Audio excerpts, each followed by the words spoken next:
non, je vais pas faire une parenthèse à chaque vidéo, rassurez-vous, je pourrais pas rêver du toit, donc, et les diagonales seraient pas rigolo, donc voilà, on va arrêter.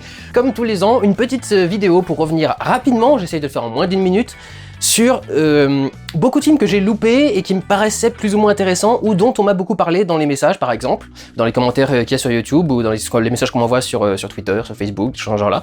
Il y en a cette année une trentaine à peu près et donc on va essayer de faire ça assez rapidement. Donc allons-y pour les rattrapages, je vous rappelle c'est en surface, hein. J'essaie de pas rentrer en détail pour pas que ça prenne 3 heures non plus, c'est pas un vlog, c'est une mini review pour vous proposer des films à regarder si ça peut vous intéresser ou pas. Allons-y. Brillantissime, un projet de cœur apparemment pour Michel Larocque qui a décidé de faire ce film qui a l'originalité d'être un film tourné à Nice, ce qui était quelque chose qui se faisait beaucoup à une époque où il y avait des studios de tournage de cinéma à Nice et où le cinéma se faisait un peu partout en France.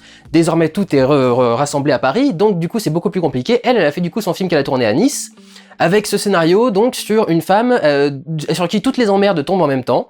Elle passe Noël tout seul parce que sa fille va passer Noël ailleurs, son mari la quitte, etc., etc. Enfin, tout lui tombe dessus en même temps. Et elle va essayer de se reconstruire en faisant sa vie de tous les jours, en parlant avec le marchand de fruits qui est en dessous, en parlant avec son psy, en essayant de se rapprocher de sa fille, etc., etc. Et elle va du coup essayer de reprendre un peu le contrôle de sa vie alors que sa vie lui échappe un petit peu. C'est assez drôle, je m'attendais pas à rire autant d'ailleurs, mais c'est assez drôle, c'est plutôt bien fait, il y a plein de trucs qui sont très bien mis en avant, notamment avec le psy, il y a plein de trucs sur le psy, je suis extrêmement confiant sur votre cas, et genre la scène d'après, le mec est mort, c'est peut-être pas le psy, du coup c'est peut-être le médecin, mais c'est assez rigolo et ça m'a bien fait marrer, et je trouve que les idées étaient plutôt bien trouvées, c'est assez décontracté, ça se prend pas trop la tête. Et finalement, je crois que c'est encore comme ça que les films français s'en sortent le mieux en fait. Quand ils essayent de faire un truc et de pousser une idée, de pousser un machin, c'est toujours un peu laborieux. Et là finalement, c'est juste, on va se marrer, on va faire une histoire rigolote et on va se marrer, et ça marche bien. Alpha, gigantesque plagiat de 10 000, le film de Roland Emmerich, même si, avec le même résultat d'ailleurs, le même succès, manifestement ça plaît à tout le monde, les histoires sur les hommes de Cro-Magnon, je crois que tout le monde s'en fout complètement, les premiers récits mythiques, des premiers hommes face aux premières bêtes, etc., tout le monde s'en fout.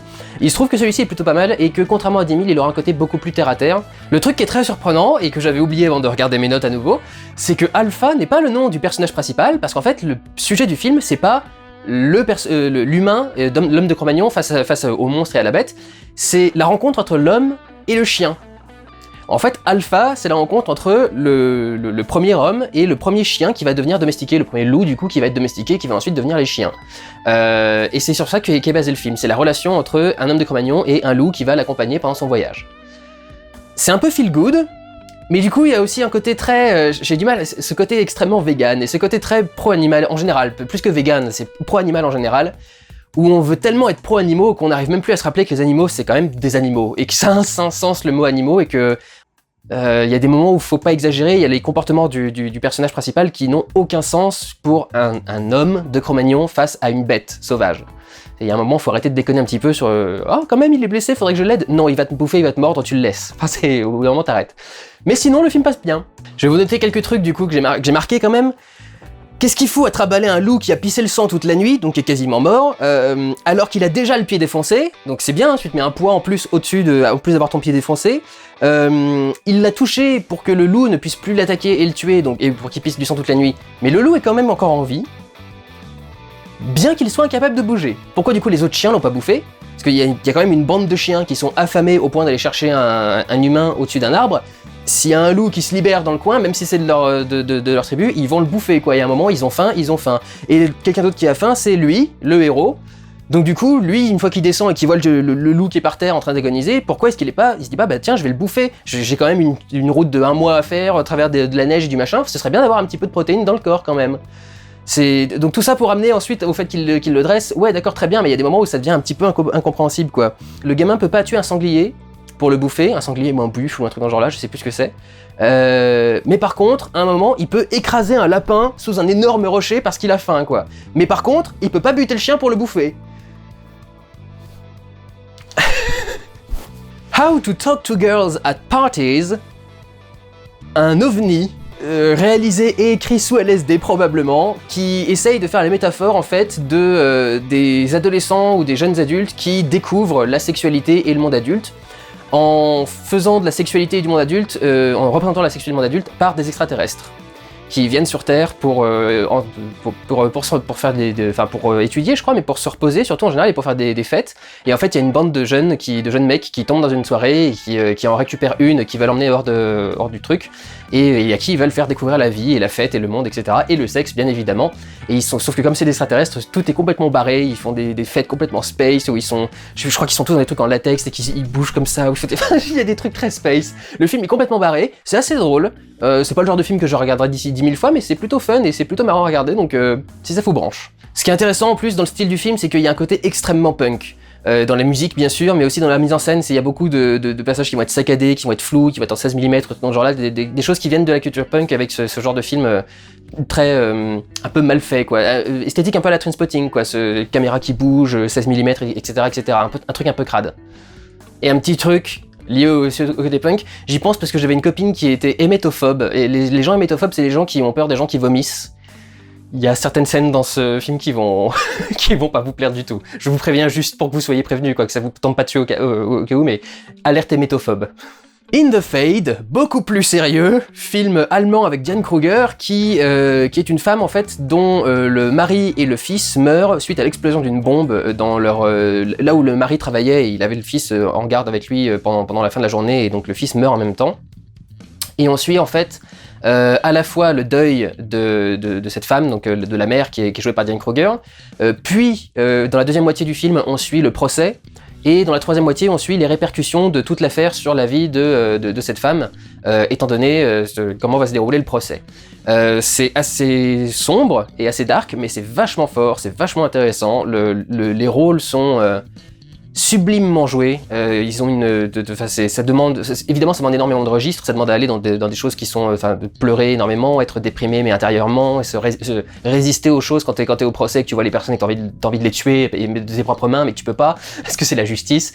Donc du coup c'est vrai que c'est vachement intéressant, il y a un travail esthétique qui est super beau, la première partie est beaucoup dans la nuit, la partie dans le procès est beaucoup entourée de blanc et de couleur bois, donc un truc très, très clinique. Et ensuite on a un truc beaucoup plus naturel vers la fin. Il y a quelque chose de vraiment très intéressant dans ce film, et je vous avoue que le côté déprimant m'attirait pas trop à la base, mais c'est vraiment très très bien, ça vous rentre à l'intérieur et c'est très prenant.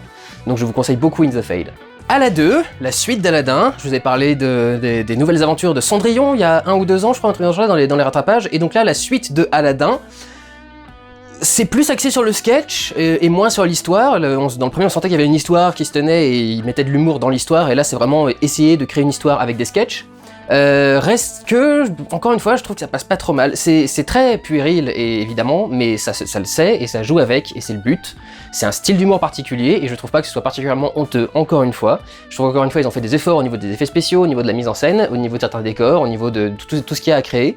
Et je trouve que ça passe pas trop mal. Alors oui, évidemment, c'est pas la meilleure comédie de l'année, mais ça passe. Le retour du héros, film avec Mélanie Laurent et Jean Dujardin, qui m'attirait un petit peu, mais j'étais vraiment très occupé à ce moment-là. Je crois que c'était le moment où j'étais en train de bosser sur Alien Covenant, et du coup j'ai pas été le voir, et maintenant que j'ai pu le voir, du coup, je regrette, parce que le film était vraiment très cool, et du coup il était vraiment plutôt sympa. Le principe de base, donc, c'est que une fille de bonne famille a sa sœur qui est amoureuse d'un mec qui est un peu con et qu'elle aime pas trop, mais c'est pas grave. Il part à la guerre, donc elle se dit qu'elle en est débarrassée. Il lui dit à sa sœur qu'il va lui écrire tout le temps, et il lui écrit jamais. Sauf que du coup sa sœur elle devient complètement dépressive, elle est persuadée qu'il est mort ou qu'il l'a oublié, donc l'un ou l'autre ça lui va pas. Donc sa grande sœur, l'héroïne du film, Mélanie Laurent, se met à lui écrire des lettres à la place du mec. Ce qui est très drôle venant de la part de Mélanie Laurent, qui jouait dans Je vais bien, ne t'en fais pas, qui est tout un truc basé sur des lettres. Et le truc c'est que, d'un seul coup, le mec revient. C'est toujours une loque, c'est toujours une grosse merde, d'ailleurs il revient sorti de l'armée, déserteur et tout le bordel. Mais comme la meuf lui a écrit des lettres monstrueuses pour donner l'espoir à sa petite sœur, et lui a fait des récits incroyables, etc., et a dit qu'il était mort, du coup lui il va s'en donner la cœur joie, déjà en montrant qu'il est pas mort finalement, ce qui va lui faire une nouvelle grande histoire à raconter, et puis finalement il va récupérer toutes les grandes histoires pour se faire une grosse place dans le village, ce qui va évidemment donner quelques emmerdes à certains moments. C'est vachement intéressant, c'est vachement drôle, le scénario est pas trop vu, même s'il y a des éléments qui, comme je vous l'ai dit, sont un petit peu vus dans d'autres films, mais le grosso modo c'est pas vu, et je trouve ça vachement intéressant, donc je vous encourage à regarder Le Retour du Héros, c'était très drôle. Bécassine, un film qui existe. Je veux serrer la main du génie qui s'est dit, vous savez ce qui marcherait comme film en 2019 ? Bécassine. le truc dont on n'a pas vendu un album depuis 40 ans au moins, quoi. Je me souviens encore de certains albums de Bécassine, il y avait une espèce de feuille semi-transparente un peu bizarre au début de la BD qui était apparemment pour protéger le truc, je crois, enfin j'ai une espèce de souvenir de ce vieux truc, ou alors c'était ma grand-mère qui mettait ça dans les BD pour pas qu'elle pourrisse, mais mon Dieu, quoi, ce vieux reliquat du passé de la France. Et alors le film, du coup, bah, il est un peu à cette image-là, quoi. Principalement, le problème que j'ai avec ce film, c'est que Bécassine ne sert à rien dans le film. Elle est là pour permettre de présenter d'autres personnages, sa famille, les bourgeois, là, le duc, je sais pas trop quoi, les enfants, tout le bordel. Mais alors elle ne sert jamais à rien. Et c'est un film où il se passe pas grand chose, et où donc l'héroïne ne sert pas à grand chose. C'est vraiment le truc très français, désuet, quoi. C'est toujours des trucs qui me fait. Je suis breton, c'est peut-être pour ça aussi que ça me fait marrer, mais je trouve toujours très. Je me moque un petit peu de tous ces films où il y a des personnages qui font j'aimerais voir la mer. Pour moi, c'est vraiment le truc du. Se prélasser dans sa simplicité et son machin, je voudrais juste voir la mer, parce que c'est beau, une étendue d'eau énorme qui a toujours été là et qui sera toujours là, et pourquoi est-ce que c'est plus spécialement joli de regarder la mer? Voilà, moi j'ai vu la mer tout le temps quand j'étais petit, donc je m'en fous, mais il y a des trucs... Mais voilà, c'est un peu ça, c'est un peu ce charme désuet en fait. Elle est à fond sur l'automobile, je crois que c'est un truc de la BD ça, elle est à fond sur l'automobile du truc, donc elle veut absolument la conduire, et donc il y a tout un truc de vieille France, quoi, vieille France. Il y a quand même une scène entière, 3 scènes, il y a tout un ensemble de scènes qui sont liées au fait d'avoir une patate coincée dans un biberon de lait.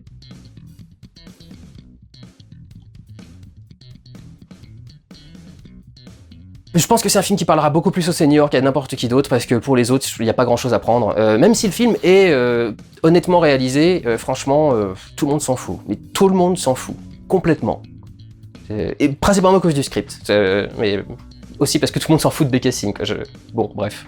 Ensuite, Les Vieux Fourneaux, de ce que j'en ai entendu, parce que beaucoup de gens m'ont demandé faut que t'ailles voir Les Vieux Fourneaux, je crois que c'est une adaptation de BD, il me semble, sur 3 petits vieux qui, à leur retraite, se retrouvent confrontés aux erreurs de leur vie, aux erreurs et aux faits de leur vie en général. Il y en a un dont la femme vient de mourir, ses 2 amis du coup viennent le retrouver.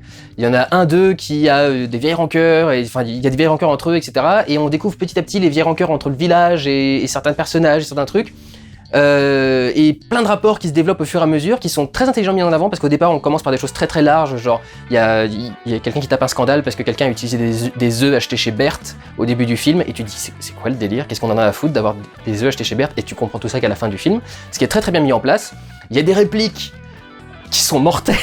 Il y a un humour très comique et très un peu cartoon d'ailleurs. Il y a un moment où il y a le personnage qui part avec sa moto et qui s'explose sur un talus, ça fait une explosion de terre monstrueuse. Il y a des répliques genre il est parti comme un lavement, des trucs dans ce genre là, qui sont des répliques à mourir de rire.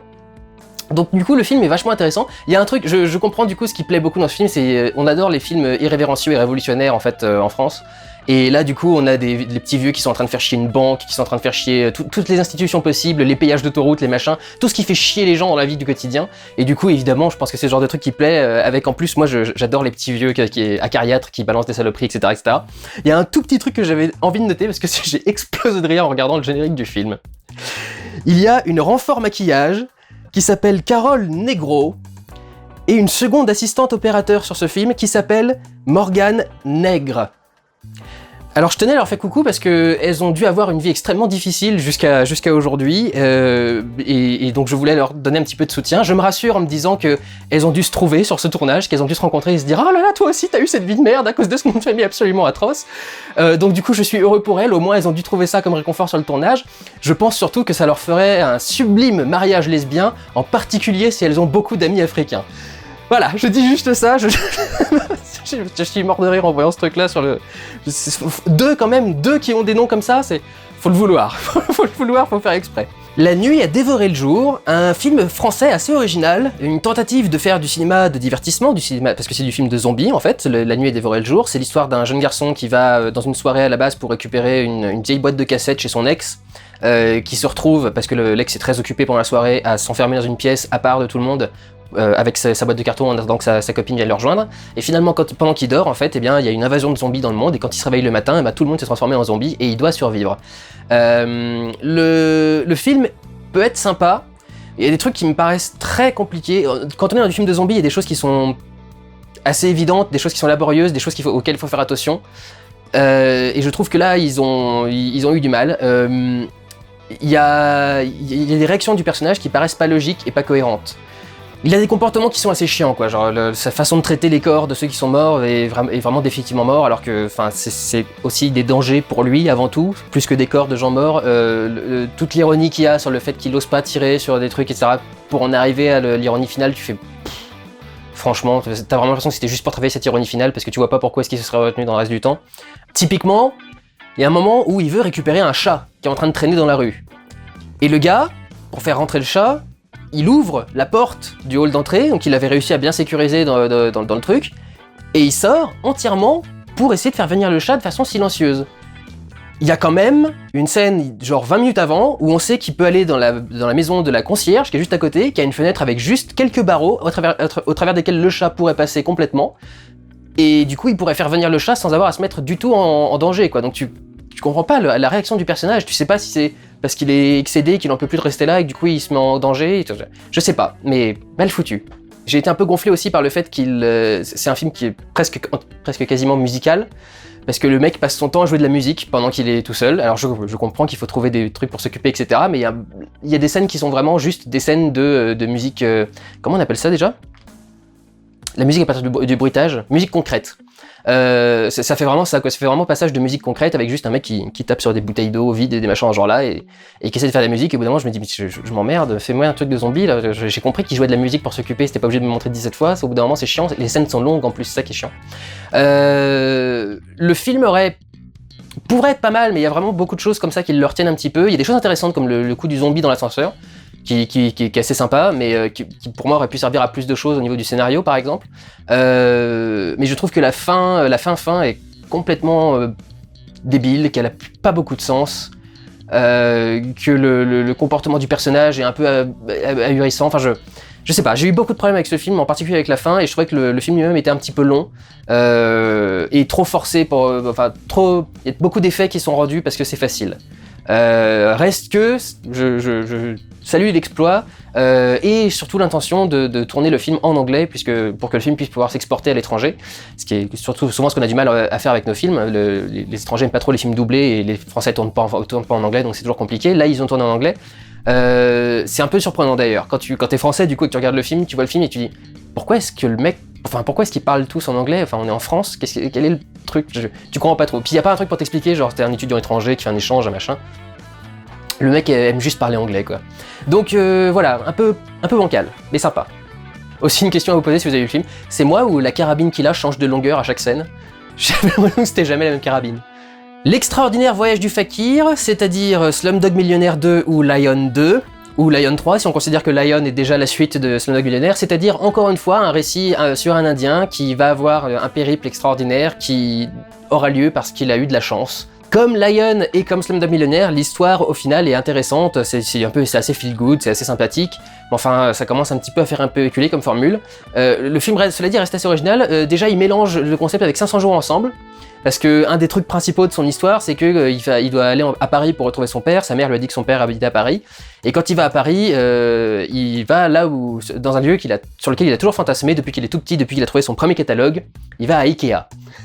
Et à Ikea, il rencontre une nana, et la nana, il la drague en jouant des scènes de film, ce qui est exactement ce qui se passait dans 500 jours ensemble. Ce que je trouve assez ouf, c'est qu'ils ont réussi à faire des scènes entièrement tournées à Ikea, et à parler d'Ikea pendant toute l'histoire, sans jamais montrer une seule fois le logo Ikea, et sans jamais prononcer une seule fois le nom Ikea. C'est fort. Réussir à parler d'Ikea quand t'as pas les droits pour parler d'Ikea, faut le vouloir. Et ils ont réussi à le faire quand même sur chaque plan.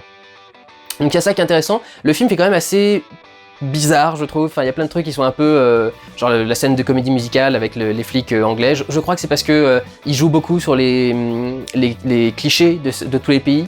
Et donc les Parisiens tombent constamment amoureux, et en Angleterre ils adorent les comédies musicales, donc évidemment ils chantent tous au bout d'un moment. Enfin, je crois qu'il y a pas mal de trucs comme ça. Le film est plutôt pas mal. Ça n'a pas spécialement marqué non plus, mais si vous avez aimé un des deux, ou Slumdog Millionnaire ou Lion, je pense que vous pourrez aimer celui-ci. Ensuite, un film que j'ai pas regardé parce que ça concerne deux choses que je regarde pas beaucoup. D'une part, c'est un western, et d'autre part, il est réalisé par Jacques Audiard, qui a un cinéma qui me parle pas forcément énormément. Je trouve qu'il a un peu toujours des personnages qui sont pas bien, des personnages dépressifs, qui travaillent un peu la misère humaine, très français. Et il est parti faire un film aux États-Unis, son premier film aux États-Unis, je crois. Donc évidemment, il a fait un western. parce que la plupart des réalisateurs européens ont été marqués en particulier par les westerns américains, pour beaucoup, surtout sa génération à lui. Et donc il a fait ce western qui se concentre sur deux frères qui sont chargés de retrouver une personne pour un capitaine ou un commandant, je sais plus exactement, d'armée, et cet homme en fait est joué par Riz Ahmed, et il a trouvé un moyen, une substance chimique qui permet de révéler l'or dans une rivière sans avoir à la fouiller manuellement. La substance étant un truc monstrueusement toxique qui te crame au dernier degré si jamais tu poses un doigt dedans, enfin c'est une sorte de road movie, western, western road movie, on se promène dans les décors et on essaye d'avancer et on a des objectifs à atteindre, etc. etc. Je crois que le truc est basé sur une question de la violence, parce qu'il y a des espèces de métaphores, genre il y a un des frères qui est clairement moins violent que l'autre, et il a un truc qui lui arrive à un moment du film, c'est qu'une araignée lui rentre dans la bouche et pond des bébés araignées dans son ventre. Et un matin, genre 1 ou 2 jours après, il se réveille et il gerbe tous les bébés araignées. Et une fois qu'il a vomi tous les bébés araignées, t'as l'impression qu'il est super sain d'esprit et beaucoup plus calme et beaucoup plus mesuré. Et paradoxalement, à côté de lui, il a son frère qui, lui, est beaucoup plus brut et a beaucoup plus envie de buter tout le monde et d'être les frères sisters et les meilleurs, etc. Le film est donc assez intéressant au final, il y a un message au-dessus, c'est un western extrêmement fluide, tu sens que vraiment ça avance tout seul, et en même temps très atmosphérique, avec beaucoup de symbolisme et de métaphores, etc. Donc c'est plutôt intéressant, même moi qui suis pas fan de western pour le coup, c'est un de ceux où je suis resté plutôt tranquille devant, à regarder le truc jusqu'au bout, et je trouvais effectivement que ça marchait plutôt bien. Mais alors du coup c'est vraiment un western français, c'est-à-dire que c'est un western avec des fragiles partout, alors que les westerns c'est quand même censé être vous savez, les gars avec les chapeaux jusque-là, les regards bien noirs, qui se regardent en chien de faïence pendant 3 heures avant de sortir le fusil et de faire du machin. Et là, les mecs, ils passent leur temps à chialer, à s'engueuler sur le sens de leur vie, le sens de leur quête, le sens de machin. Ils parlent de leur traumatisme, de leur vision du monde, enfin bref. Et un autre truc qui est assez bizarre, c'est, je crois que ça doit relier l'idée d'abandonner la violence et de devenir civilisé. Et il y a une grosse insistance sur les personnages qui découvrent, genre, la brosse à dents. Et le fait de se brosser les dents pour qu'elles arrêtent de tomber, que ça fasse pas de chicot, etc. Donc il y a un truc qui est assez intéressant de traiter dans ce film qui en fait autre chose qu'un pur western et qui du coup est vachement intéressant. C'est assez paradoxal en fait. À la fois il va y avoir par exemple, c'est un western sans climax, il n'y a pas de grande scène de fin qui résout tous les conflits, etc. Il trouve une astuce scénaristique pour qu'il n'y ait pas de climax. Et en même temps il y a une scène qui se concentre à fond sur l'amputation d'un membre. Et avec le mec qui est bien en train de hurler, le gros plan sur la chair en train de découper, le bon bruit tu sens bien les os qui sont en train d'être machin, donc voilà, il y a un mélange des deux qui est assez étrange et qui donne un film du coup qui est assez sympa à regarder quand même au final. Avec bien entendu une esthétique très française, les façons de tourner les plans, les levées de soleil, les trucs genre là. Et alors il y a un truc qui est assez spécial, alors c'est surtout un truc qui m'énerve parce que on m'a enseigné en cours un truc, c'est à une période en fait on isolait des points dans l'image en faisant ça. Voilà, ça s'appelle la mano negra. Tu mets ta main devant l'objectif et ta main devient noire et du coup t'as juste ce qui est dans le creux de ta main ou du morceau de papier si tu le fais avec un morceau de papier qui est clair.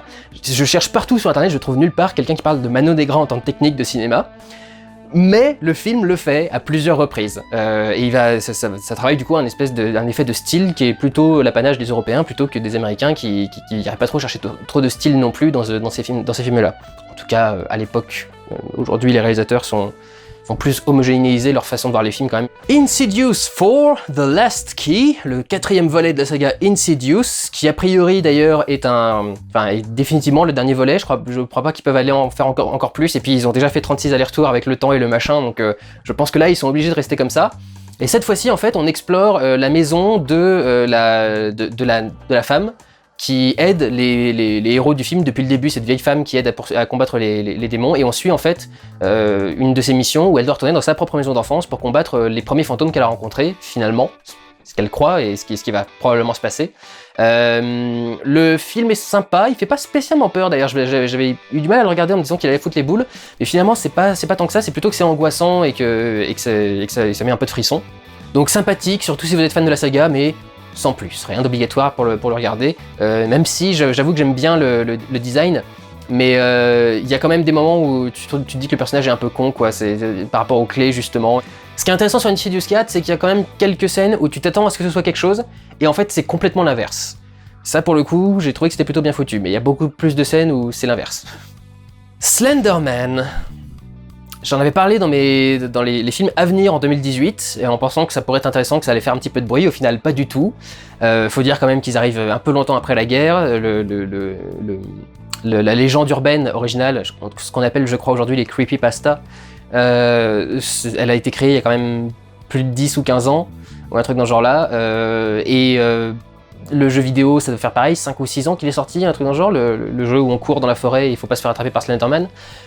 J'ai jamais été fan de ce truc-là parce que je comprends pas comment est-ce que ça peut devenir aussi populaire alors qu'on sait que ça a été inventé de A à Z.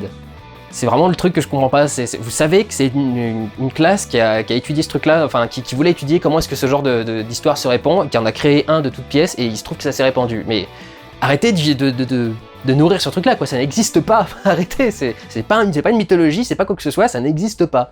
Le film en lui-même est très passable, assez con, les règles sont difficilement compréhensibles, les personnages sont pas très intelligents à plusieurs reprises. Il semblerait qu'il y ait eu beaucoup de choses de coupées, apparemment, parce qu'il y a plein d'éléments en plus qui sembleraient pouvoir s'y rajouter, et qui semblent pas bien abordés et pas bien traités dans le film. Un moment où il y a le père d'une des filles qui a disparu et qui est complètement bourré, et qui vient faire un scandale pour voir où est sa fille, etc. Et ça revient vraiment jamais à être utilisé dans le film. Mais et alors le design du Slenderman, enfin je le trouve pas très intéressant. Le film fait pas très peur du coup au final. Et les personnages sont vraiment très cons, quoi. C'est littéralement le film où les gens disent surtout n'ouvre pas les yeux, et où il y a une connasse évidemment qui ouvre les yeux. Putain, t'as un truc à ne pas faire. T'avais un truc à ne pas faire, évidemment tu le fais, tu mérites de te faire buter, poufias. Je suis navré, hein, mais qu'est-ce que c'est énervant, les personnages cons dans les films d'horreur, bon Dieu. Donc voilà, Slenderman, pas vraiment d'intérêt, la créature est pas super intéressante niveau design, c'est pas intéressant ce qui arrive au personnage, et le film essaye désespérément de ressembler à Ring, avec des vidéos maudites et des machins genre là, et c'est complètement con. Il parle du Slenderman comme étant un virus informatique, probablement parce que du coup Slenderman s'est répandu grâce à Internet, mais alors... non, c'est stupide, pas aimé. Mais je reconnais, il y a de très belles images par moment. Certains effets pour faire de la peur, etc. Il y a des images parmi ces trucs-là qui sont très très beaux et très bien faits. Mais le reste du film... J'ai marqué dans mes notes, sérieusement, il y a des gens qui croient à ce truc, ce film est l'équivalent d'une biographie sur Toto. Voilà, vous savez mon avis du coup.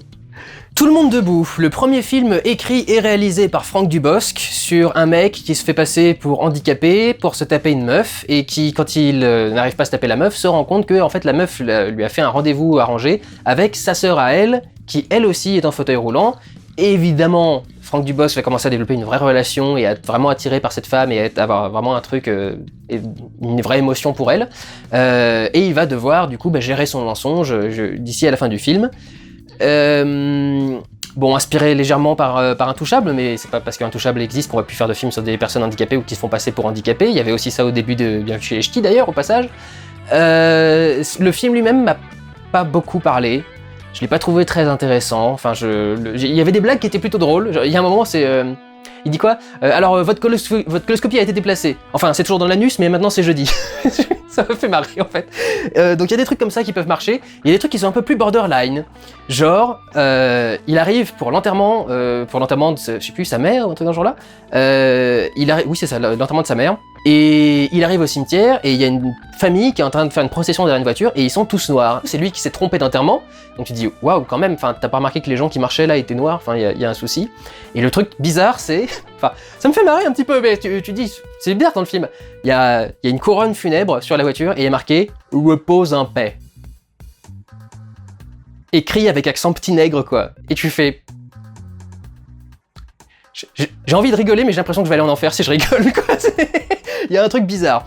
Et alors le truc, c'est je suis ni je suis pas très SJW, hein, vous le savez, je suis pas du genre à mener des guerres qui ne me concernent pas directement, par exemple, ou pour lesquelles je trouve qu'il n'y a pas de raison. Et le truc sur ce sketch sur les noirs, il y en a qu'un seul, mais tu te dis bon, il est quand même un peu particulier. Mais alors il y a une constante quand même dans ce film, c'est que toutes les meufs sont connes, mais connes. Ou alors hystérique, quoi. Un truc dans ce genre-là, et t'as que l'héroïne qui, à un moment, a quand même un passage en disant « Eh, tu me prends pour plus stupide que je suis, bien sûr que j'avais deviné que machin. » Et tu fais... C'est vraiment la scène pour rattraper, et c'est le personnage pour rattraper, parce qu'à côté, mais tous les autres personnages féminins, mais ils sont à jeter, quoi. Définitivement. Et ça fait quand même film de gros beauf, quoi. Bon, le personnage est gros beauf, donc c'est normal. puis c'est Franck Dubosc, ça n'a jamais été un humour particulièrement fin, mais quand même, il y a un nombre de plans incroyables qui filment des culs ou des seins ou des machins ou des décolletés. Oh, dis donc. Mais bon, après, voilà, il n'y a pas 36 000 films comme ça qui se font dans l'année non plus. C'est pour ça que ça m'énerve quand les gens gueulent comme ça. Il n'y a pas 36 films comme ça qui sortent dans l'année. Il y a toujours 4, 5 films comme ça qui sont vraiment un petit peu machistes et un petit peu gros lourds, quoi, qui sortent, mais rien de honteux, rien de monstrueux. C'est vrai que quand même, au niveau des personnages, il n'y en a pas une pour attraper l'autre. Voilà. De la même façon, et pourtant, pareil, je suis pas particulièrement à gueuler sur la transphobie, mais il y a un sketch entier sur le fait qu'un pote des personnages se ramène avec une meuf, et que la meuf est tellement grande que sa tête est pas cadrée dans le cadre, et que quand elle parle avec une voix comme ça. Et donc tout le truc c'est, ah oui, il se tape une transe. Et genre ils sont choqués quoi, à regarder le truc en train d'avancer. Et tu fais, sérieux quoi. Bon. C'est pas, attention hein, c'est ni méchant, ni méprisant, ni de la transphobie. C'est beauf. Ce qui n'est pas la même chose. Et puis alors sur la fin, il y a pas mal de trucs bizarres et qui déconnent. Il y a toute une scène avec un prêtre joué par François-Xavier de Maison où tu fais mais... D'où t'étais là, comment tu t'es rendu compte de ça, comment t'as machin, pourquoi est-ce que le mec t'a suivi, enfin... Assez incompréhensible. Et il y a un truc que j'ai bien aimé, c'est qu'il y a un moment où elle manque de se faire écraser, quelqu'un arrive du coup et la sort de la route, et après t'as une scène de discussion, et pendant toute la scène de discussion, la meuf se remet exactement au milieu de la route, là où elle a failli se faire écraser, et t'as envie de dire, quand même, il y a un moment, va falloir se faire avoir par la sélection naturelle, hein, parce que si tu restes au milieu de la route alors que tu viens de te faire écraser, enfin de manquer de te faire écraser, il y a un souci. Ensuite, Le Passager, avec Liam Neeson, qui joue le rôle d'un ancien flic qui aujourd'hui travaille dans les assurances, et qui, un matin, se fait virer de son boulot, et engagé immédiatement après dans le train par une inconnue complète, qui lui demande de trouver une personne précise dans le train. S'il arrive à trouver la personne, il aura de l'argent. S'il ne l'a pas, il y aura des conséquences, évidemment. Mais c'est à lui de choisir s'il décide ou pas d'aller chercher cette personne. Tout le film va être une enquête sur qui est la personne à retrouver dans le train. Il faut donc identifier une personne dont il sait juste qu'elle a un sac et la zone à laquelle elle descend. Donc c'est uniquement basé sur ça, il doit essayer de les retrouver. C'est assez tendu et le thriller est assez bien fait, et je m'y attendais pas à vrai dire, j'ai pas trop osé aller le voir parce que je m'attendais à un truc assez lambda, et finalement c'est vrai que le truc est ultra bien réalisé, très très bien mis en scène, il y a des mouvements de caméra qui sont dingues, passer à travers des portes, comment est-ce qu'il filme à travers des fenêtres ou des trucs dans ce genre là, enfin c'est vraiment esthétiquement c'est plutôt très très bien réussi, il y a une tension qui est très bien gérée et le scénario avance et évolue plutôt bien, donc une bonne référence à regarder. Papillon, un remake du film qui est sorti dans les années 70 avec Dustin Hoffman, réalisé par Franklin J. Schaffner qui avait fait Patton et La planète des singes, qui se concentre sur la vie de, comment il s'appelle, Henri Carrière, qu'on appelait Papillon parce qu'il avait un tatouage de papillon, qui se fait inculper à tort pour un crime qu'il n'a pas commis par ses anciens collaborateurs qui étaient des voyous comme lui, puisque lui-même était voleur.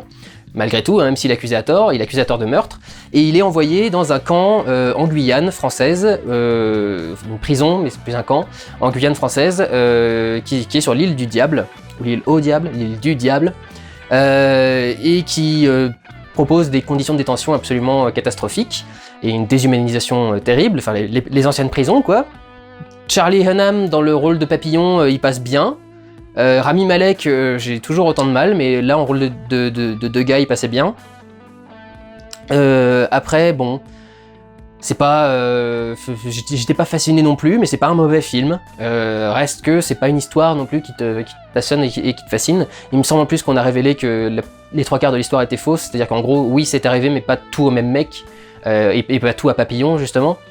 Pas spécialement beaucoup mieux d'ailleurs que le Papillon qui avait été fait dans les années 70, que j'ai un petit peu oublié mais qui me semblait un petit peu plus pertinent et un peu plus intéressant. Bon, reste que celui-ci est très bien fait et que ça passe très bien, hein, mais bon voilà, j'étais pas captivé. Excepté bien sûr, à chaque fois qu'il mettait les mecs à poil dans certaines scènes, parce qu'il y a une érotisation du corps masculin qui est assez mise en avant dans ce film-là, qui devrait pas être érotisé justement parce qu'on est dans une prison et qu'ils sont mis à poil pour être humiliés, etc. Mais malgré tout, ça fait quand même vachement plus érotique, surtout quand c'est Charlie Hunnam, quoi, le mec qui a bien gaulé avec tous les paquets, enfin tous les muscles là où il faut et tout le bordel. C'est quand même beaucoup plus intéressant à regarder et ça fait pas trop oh le pauvre il est tout nu, c'est vraiment quel joli petit trait entre les fesses.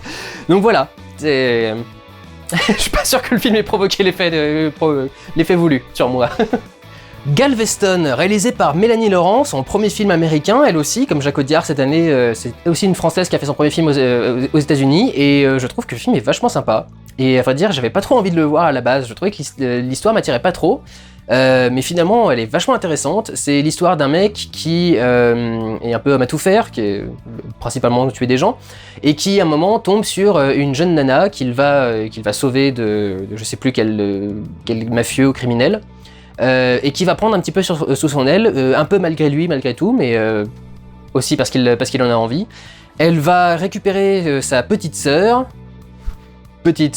et ils vont s'échapper ensuite tous les trois sur la route. Ils vont s'arrêter à Galveston et ils vont essayer de faire leur vie. Lui en essayant d'abandonner l'alcool et le crime. Elle en essayant d'abandonner la prostitution et en essayant du coup d'être plus là pour sa petite sœur. Et évidemment la petite sœur, elle est tellement petite, elle a pas grand chose à vivre elle-même, mais elle est un peu trimballée au milieu de tout ça, donc elle a rien demandé et elle essaye de s'en sortir tranquillement. Et le film est vachement plus sympa que ce que j'aurais cru, très, très glauque et très sombre, mais en même temps très doux et très chaleureux. Il y a les deux en même temps.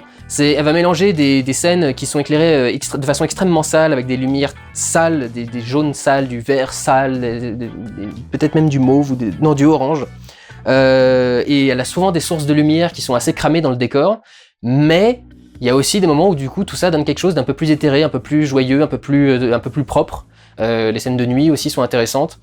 Et les acteurs sont tous extrêmement bien tenus, ils jouent extrêmement bien. Et l'histoire est assez touchante finalement, donc plutôt pas mal. Beaucoup de retournements de situation qu'on voit pas trop venir.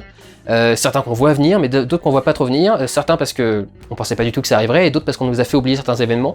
Donc plutôt bien écrit, bien réalisé, les acteurs bien tenus, etc. Esthétiquement, c'est très réussi. Il y a des travails des silhouettes dans beaucoup de scènes qui sont intéressantes, et il y a une scène qui est assez prenante, qui est une scène où le personnage doit s'évader d'un endroit où il est retenu, et toute l'évasion est entièrement filmée en plan séquence, avec une caméra épaule qui se promène absolument partout. On est dans une blanchisserie, donc il y a des machines absolument partout, il y a des gens qui passent absolument partout, et on est vraiment derrière le mec constamment, à voir comme lui les patrouilles de garde, les machins, et à essayer d'avancer pour arriver jusqu'à la sortie, tout ça entièrement en plan séquence. Du coup, vraiment, ça rend plutôt bien. Le plan séquence se termine dans une voiture en plus, donc c'est encore une complexité en plus, après avoir été en faible luminosité pendant tout le truc, et t'arrives en luminosité extérieure à la fin, donc il y a beaucoup de choses à gérer dans ce plan séquence, mais il est très bien géré, très bien tenu, de A à Z.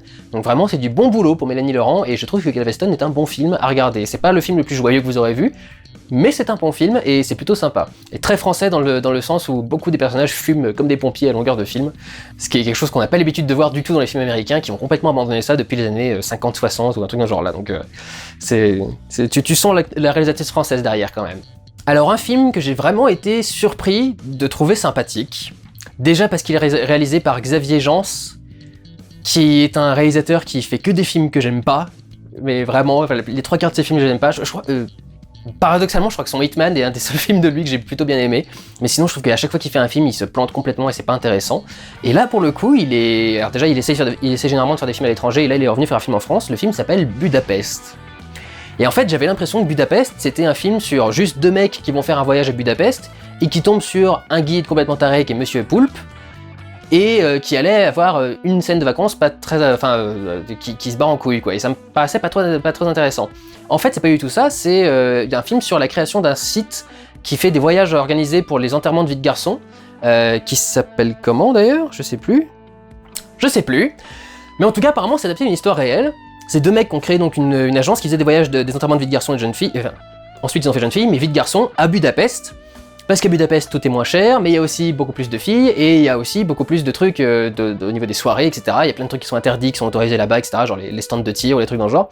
Donc du coup, ça fait des enterrements de vie de garçons assez fun. Le truc, c'est qu'évidemment, quand toi-même tu traînes dans un truc assez fun, tu fais quand même beaucoup de conneries. Et du coup, le film est au final assez fun, et surtout beaucoup plus varié que ce que je croyais. En fait, je pensais vraiment que ce serait juste un voyage, aller-retour, et puis plein de conneries qui laissent passer, et ensuite on rentre. Et en fin de compte, pas du tout. Je pensais aussi que ça allait beaucoup plus se tourner autour du personnage de Monsieur Poulpe, et finalement pas du tout. Et même si son personnage est exactement ce que je m'attendais à voir, c'est-à-dire un idiot total qui sort des conneries, qu'est-ce qu'il dit à un moment sur le rap ? Le mec te sort, ouais, c'est du hip-hop, c'est l'équivalent du rap en France. Donc voilà, sortir ce genre de conneries, et je pensais qu'il y aurait à peu près que ça comme blague, mais finalement non. Et c'est pas du tout aussi con que ce que j'aurais cru, quoi. C'était même plutôt fun, et moi qui demande souvent d'avoir des films qui traitent le sexe de façon fun, là typiquement c'est un film qui traite le sexe de façon fun. Donc du coup, finalement j'ai pas grand chose à reprocher au film. C'est une histoire qui est plutôt intéressante, qui est plutôt bien faite, et c'est un des premiers films de Xavier Jean que j'apprécie vraiment en sortant de la salle. Donc voilà, finalement plutôt pas mal Budapest. Étonnant, non? En revanche, le film suivant, je pensais que j'allais pas l'aimer et je l'ai pas aimé. Il s'agit du nouveau film de Christophe Honoré, mon grand ami, après ses Malheurs de Sophie, qui vient nous présenter son film cette fois. Donc il a fait son film mainstream avec les Malheurs de Sophie, donc maintenant il va faire son film de PD avec Plaire, Aimer et Courir Vite.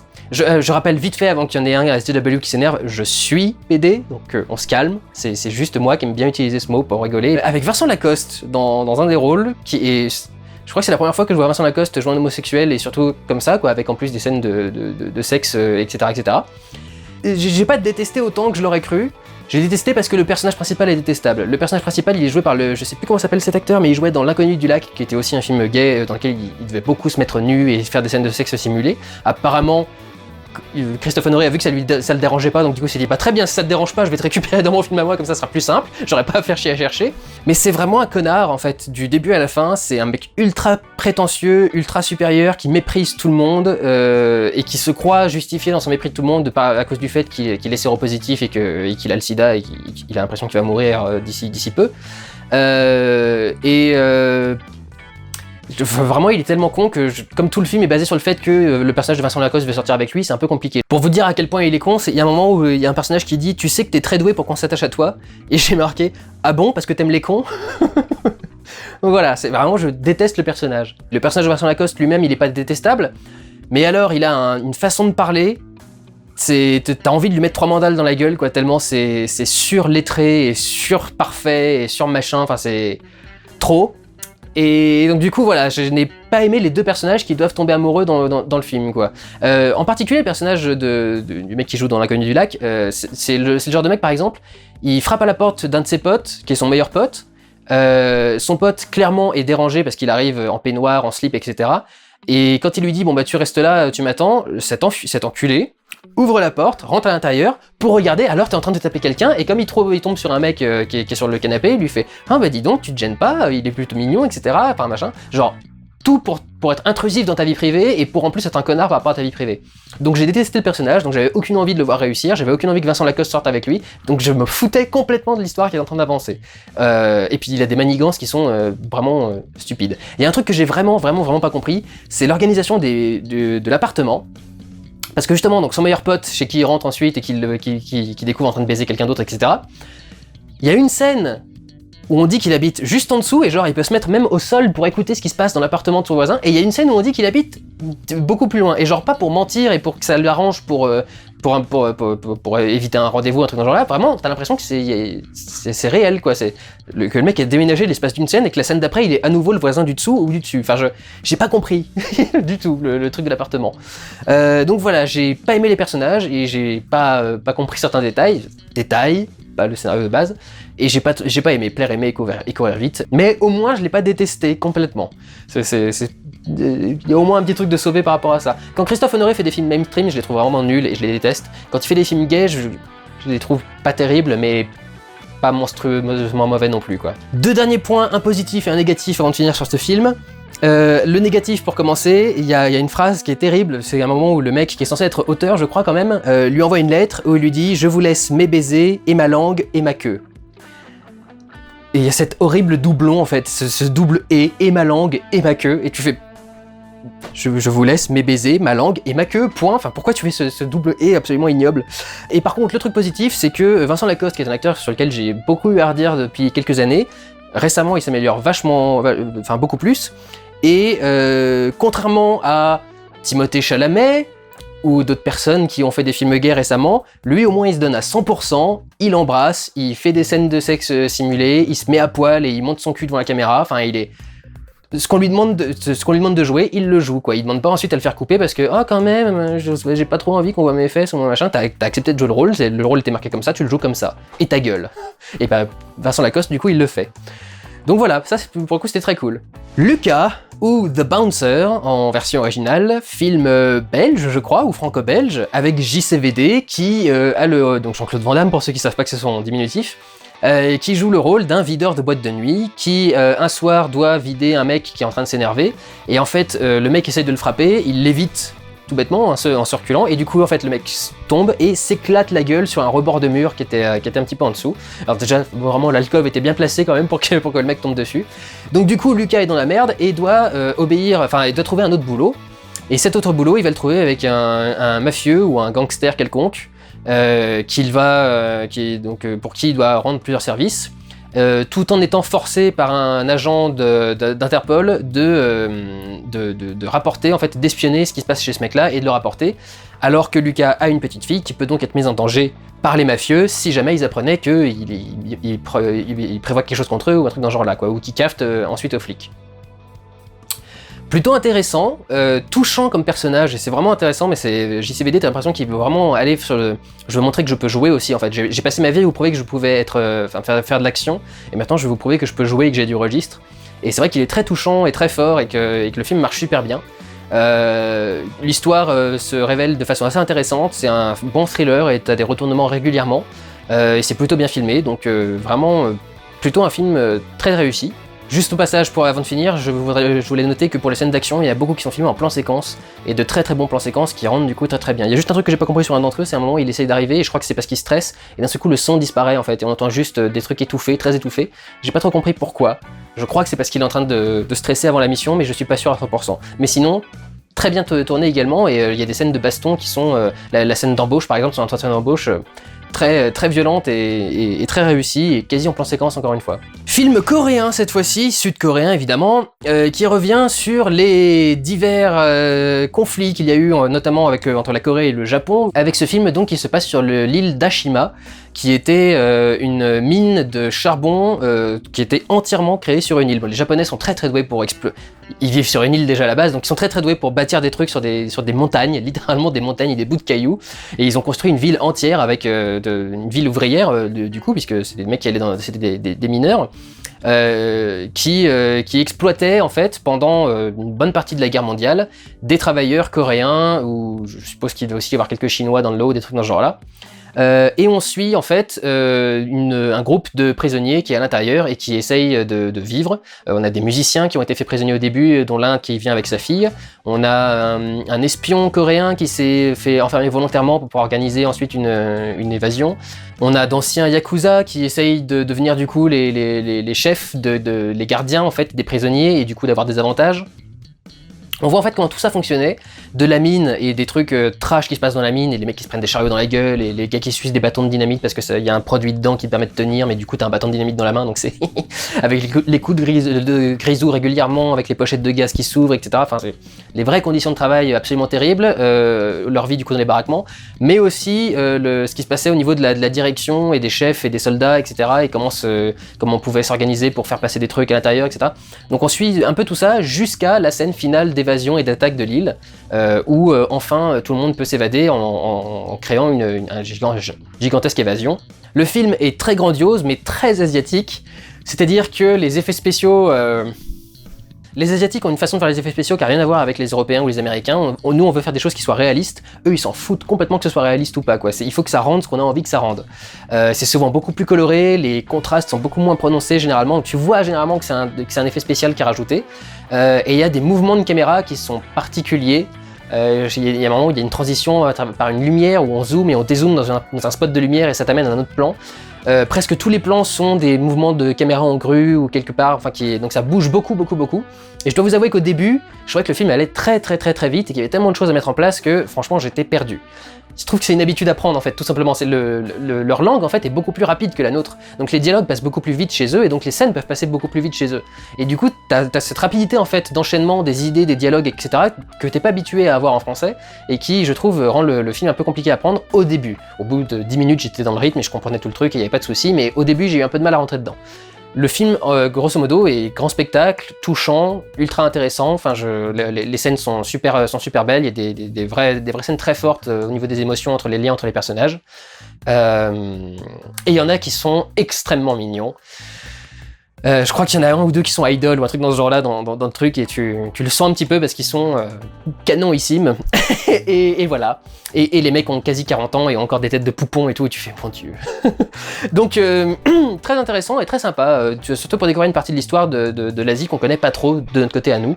Et comme on aime bien déifier les Japonais, les trucs dans ce genre-là, c'est bien de nous mettre aussi un petit peu dans la gueule, ben, voilà ce qu'ils faisaient aussi. Même si, quand on connaît vraiment le Japon, on sait toujours qu'ils ont eu ce côté-là. Ils ont un côté extrêmement intraitable et extrêmement strict et marche ou crève un petit peu, donc c'est...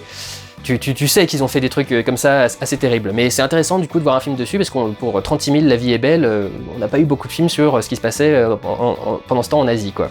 Très bien fait, très bien écrit, il y a des scènes de débat entre les différents Coréens pour savoir qu'est-ce qu'on fait, comment est-ce qu'on fait, quelle est la vérité, etc., qui sont parfaitement écrites et qui sont super belles, alors qu'en plus ils sont super nombreux. Il y a une utilisation de la musique d'Ennio Morricone dans la scène de fin, qui rend extrêmement bien. Enfin, c'est vraiment, ça colle parfaitement à la scène et ça devient ultra touchant et ultra grandiose et viscéral et magnifique. Et puis j'ai bien aimé le fait que quasi tout le film soit en noir et blanc. Il me semble, presque tout le film en noir et blanc, sauf à la fin, parce que juste quand ils sortent de l'île d'Ashima, ils sont en face de quoi? Nagasaki. Le jour où elle se prend la bombe nucléaire à travers la gueule. Et en fait, c'est le seul truc qui est en couleur dans le truc. Donc vachement intéressant, je trouve que le film est très intelligent et très bien fait. Comme il va sans doute se retrouver aux Oscars, je me suis dit, je vais la rattraper. A Star is Born, c'est-à-dire le biopic de Lady Gaga. Parce que je veux pas déconner, enfin, faut pas déconner quand même. Bon, alors déjà, c'est la 17e adaptation de ce film. Il y a 17 films qui s'appellent A Star is Born et qui sont basés sur l'idée d'une jeune nana qui débarque et d'un vieux mec qui est en fin de carrière. Mais alors celle-ci, elle est vraiment totalement réadaptée pour coller à la vie de Lady Gaga, parce que la meuf qui débarque, qui fait « Ouais, on m'a dit que j'écrivais des bonnes chansons, mais que j'avais un nez qui était dégueulasse et que j'étais pas belle, et donc du coup, j'avais pas de carrière, etc. » Et puis au final, elle a sa carrière qui décolle quand elle commence à faire de la pop, et puis et qu'elle commence à avoir du maquillage, des danseuses et des machins, et des... Oh mon Dieu, pitié. Et tu sens vraiment le film qui est fait pour montrer... alors pour le réalisateur Bradley Cooper, je suis un acteur, mais je suis aussi un réalisateur, regardez comme je sais réaliser, regardez mes plans séquences, regardez mes machins, regardez mes scènes de foule, regardez les émotions de mes acteurs, etc. Et de la part de Lady Gaga, je sais même plus comment elle s'appelle du coup, son vrai nom, mais du coup de sa part à elle, c'est regardez comme je suis une actrice, elle chiale dans presque toutes les scènes où elle est, à chaque fois c'est une espèce de vieux truc, ou chialer, ou rire vraiment, montrer sa palette d'actrice quoi. Et c'est tellement, mais puant, enfin tu sens tellement l'exercice quoi, tu vois que c'est le truc pour juste pour montrer que t'es capable de le faire, et c'est pour ça qu'ils ont fait A Star is Born, le film qui a été fait en remake 17 000 fois, parce qu'ils se sont dit mais on n'a pas une histoire spéciale à raconter, on veut juste montrer qu'on sait faire. Donc c'est... L'histoire finalement vient avec le rapport entre l'actrice et le personnage qu'elle joue. Mais sinon il n'y a pas vraiment d'histoire quoi. C'est du mélo, ça rentre dans les trucs, enfin c'est bon. J'ai pas aimé. Ça, j'ai pas aimé. C'est pas mauvais. Attention, c'est pas mauvais, mais je déteste ce genre de film. Les films à Oscar, vraiment, c'est le genre de truc que je supporte pas. Et en plus, Lady Gaga a massacré La vie en rose, qui ressemble à rien quand elle le fait, donc... Qu'est-ce qu'elle a dit? Ah oui. Elle dit pas baisser les yeux, elle dit baiser les yeux. Tu fais... Oh merde, si j'avais vraiment un défaut de prononciation à pas faire, c'était celui-là, quoi. Et puis c'est aussi typiquement le film Cendrillon. Vous savez, c'est comme Sex and the City 2 par exemple, ou Mamma Mia, ou les trucs dans ce genre-là. C'est le film pour que les femmes en général qui n'ont pas vraiment accès à beaucoup de ressources puissent fantasmer sur le luxe, sur le fait d'être une star sur la scène, sur le fait d'être machin. Donc voilà. Je trouve que c'est pas très intéressant et personnellement je n'ai pas envie de m'imaginer en tant que princesse, donc voilà, ou en tant que star.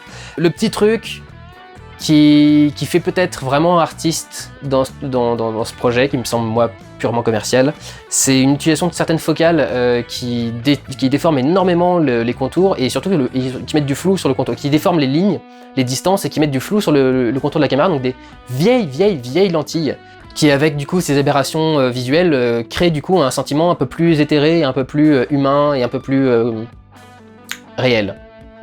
Je sais pas comment exactement, mais c'est comme ça que ça marche.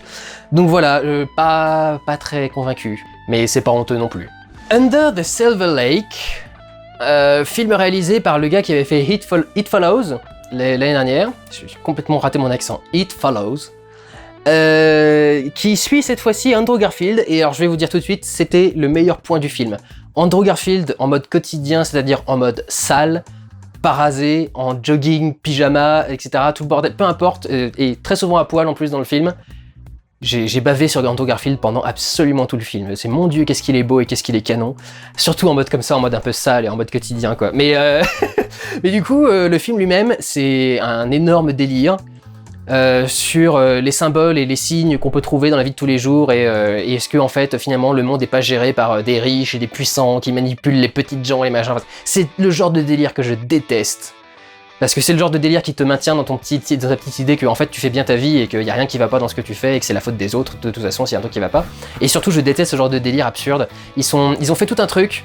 Alors je vais vous pourrir le truc du film. Il y a un truc du film sur un des premiers points où tu commences à remarquer cette histoire de messages secrets cachés, etc. Qui je pense vous a beaucoup plu pour beaucoup d'entre vous parce que c'est des messages des messages cachés dans des choses de la pop culture assez récentes, dans des jeux vidéo, des boîtes de céréales, des machins genre là, donc du coup je pense que vous avez dû kiffer. Mais du coup la base qu'il utilise c'est le billet de 1 $, en disant il y a une petite chouette comme ça sur le côté d'un des trucs. Et cette petite chouette en fait c'est le symbole d'une entreprise secrète, genre Illuminati ou tout ce que vous voulez, qui manipule le monde et qui se manipule des messages comme ça sur des billets, etc. Et je suis sûr qu'il y en a les 3/4 d'entre vous qui doivent y croire au truc des billets. Vous savez ce que c'est le truc des billets?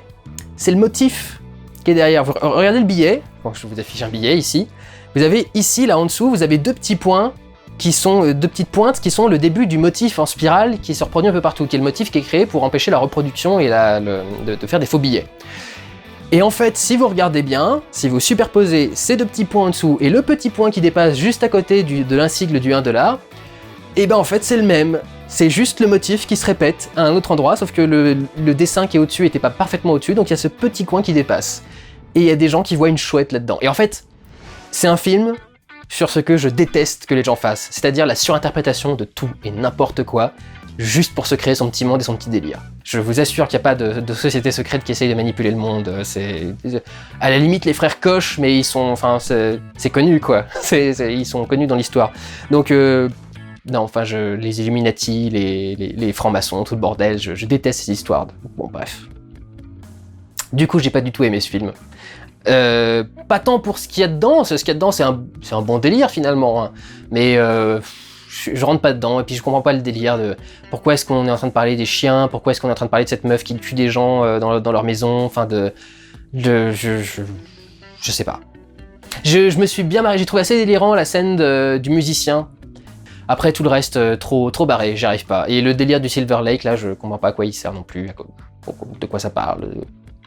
Pourquoi est-ce qu'il est en train de regarder sa voisine avec son perroquet et son machin, je sais pas. J'aime pas ce genre de film, je comprends pas. My Wonder Woman, un film qui m'a un petit peu laissé circonspect. Parce que c'est le film qui, c'est marrant, on en parlait après Enter the Silver Lake et des trucs que les gens croient lire dans l'histoire, et c'est le film en fait qui justifie le délire d'absolument tous les extrémistes de religieux et de tout le bordel, qui gueulent contre l'art parce que on essaierait de pervertir la jeunesse à travers l'art.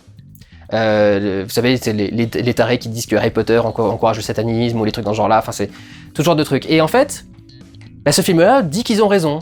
Parce que ce film prouve que le mec qui a créé Wonder Woman a effectivement foutu des meufs ficelées et mis en bondage, il n'y a pas d'autre meilleur mot, en bondage, parce qu'il était adepte du bondage et qu'il avait envie de répandre ça comme fétiche dans la foule. Et donc il a fait des comics destinés aux enfants où il mettait le plus de gens attachés possible. Le fouet vient de là aussi, le lasso de Wonder Woman. C'est pour le côté corde, attache-moi et le côté SM en fait, BDSM. Et c'est la pire chose du monde à faire, de confirmer tous les délires de tout le monde quoi. Enfin ça me paraît assez aberrant. Et le truc c'est que cette histoire elle est... J'avais pas vraiment envie de la voir avancer en fait. Je la trouvais pas vraiment très intéressante. Je la trouvais assez glauque au final, ou peu charnelle et peu attirante, alors qu'il y a quand même une histoire de ménage à trois et tout le bordel, et au final, non, je trouve que c'est pas terrible. Et alors le fait que le film s'appelle My Wonder Woman, tu te demandes pourquoi, parce que ça n'a presque aucun intérêt dans le film. Il n'en parle dans le film que pour dire à certains moments qu'effectivement, il a mis en place du bondage dans ses scénarios, et c'est tout. vite fait que certains costumes ont été créés par rapport à des tenues fétiches qu'il avait mis à ses partenaires. Et à part ça, voilà quoi. Donc j'ai pas vraiment compris l'intérêt de faire un film comme ça sur Wonder Woman, enfin je vois pas. Désobéissance, film très intéressant avec Rachel Weisz, et je sais plus qui est cette actrice, mais elle est assez connue aussi, elle est assez douée, bref. C'est un film sur une jeune femme lesbienne qui retourne chez elle au moment où son père est mort, je crois, ou bien sa mère est morte. Et elle se retrouve confrontée à nouveau à tous les squelettes qui sont dans le placard depuis qu'elle est partie, après avoir fait son coming out, et tout ce que ça a créé comme problème derrière, etc. Et la relation avec certains personnages, et avec une fille en particulier dont elle était très proche. Et le film est vachement intéressant, vachement touchant, très, très, très sympa, et la vie de ces personnages est très intéressante. Pas grand chose à dire dessus, à vrai dire, c'est une bonne histoire, et je vous encourage fortement à la regarder. Tully, film de Jason Reitman avec Charlize Theron, qui se prononce d'ailleurs, ça se prononce Charlize Theron, parce que elle est sud-africaine en fait, et c'est un nom de famille sud-africain, et donc en Sud-Afrique on l'appelle Charlize Theron, et pas Theron. Donc c'est rigolo. Tully, c'est une jeune mère qui vient de devenir mère de famille et qui est en train du coup d'essayer d'arriver à gérer sa vie quotidienne avec le reste, et qui pour cela engage une nounou qui va du coup l'aider à s'occuper de sa fille. Le truc c'est que sa nounou va l'aider non seulement à s'occuper de sa fille, mais aussi de son mariage, de son mari, etc. et de sa vie à elle en fait en général. Avec un retournement scénaristique plutôt intéressant vers la fin, que j'avais pas du tout vu venir. Même si c'était Jason Reitman, et avec Jason Reitman tu t'attends à pas avoir la fin à laquelle tu t'attends. Mais c'est vrai que là pour le coup cette idée-là je l'avais pas vu venir, et c'est vachement intéressant, c'est très bien fait. Et je vous encourage à regarder le film pour voir à quel point élever des enfants c'est un calvaire et c'est horrible. Arrêtez d'en faire. Les Garçons Sauvages, le film le plus hipster que j'ai vu de ma vie. Mais il se trouve que le film est plutôt sympa. C'est un film sur un groupe de garçons qui sont très violents, déchaînés, qui ont violé une de leurs profs de lettres il y a peu de temps et qui ont été jugés pour ça, et qui sont envoyés faire une croisière avec quelqu'un nommé le capitaine, qui s'est fait une spécialité de mater les jeunes garçons virulents et perturbants, en les emmenant en croisière sur une île étrange, sur laquelle tout est sexuel, et qui va les pousser à explorer leur part de féminité. Et je trouve qu'effectivement ça passe plutôt bien. C'est vraiment un film de hipster parce que tous les effets de genre vieux film, rien que le filtre pour avoir des images arrondies sur le bord, et le filtre lui-même qui est dégueulasse avec une basse résolution, donc tu vois les pixels sur le bord du truc, tourner avec du 16 mm pour qu'il y ait du grain, mettre de la couleur et du noir et blanc, et quasi tout en noir et blanc et très peu de couleurs, et les couleurs sont toujours un peu délavées, un peu étranges, il y a des images assez mystiques et assez bizarres. Beaucoup de métaphores, sur le bateau, il y a des gourdes, il y a des boules, littéralement, qui sont ficelées et qui pendent un peu partout. Et t'as l'impression que c'est littéralement les couilles qu'il a arrachées à chaque garçon qu'il est venu mater sur son bateau, quoi. C'est un peu space. Il se concentre étonnamment sur les bits et sur les machins. Le capitaine a une carte tatouée sur la bite. C'est très barré. Et au final, comme je voyais ce truc très hipster et très barré, je me suis dit je vais détester le film. Et au final, je suis resté vraiment devant jusqu'à la fin. Je me suis dit c'est très barré effectivement, mais j'ai envie de voir la suite, j'ai envie de voir ce que ça va amener parce que c'est plutôt pas mal. Il y a des performances d'acteurs qui sont vachement intéressantes, notamment du fait que les 5 garçons sauvages soient tous joués par des filles, des femmes du coup a priori, peut-être des jeunes filles. Et que ça passe plutôt pas mal. Le seul truc qui le trahit c'est la voix, quoi, parce que sur les voix tu le sens à chaque fois que c'est des filles et non pas des garçons. Mais c'est vrai qu'ils sont elles sont très bien maquillées pour passer pour des garçons pendant tout le truc, et que ça passe super bien. Ce qui montre que le film du coup est pas mal fait.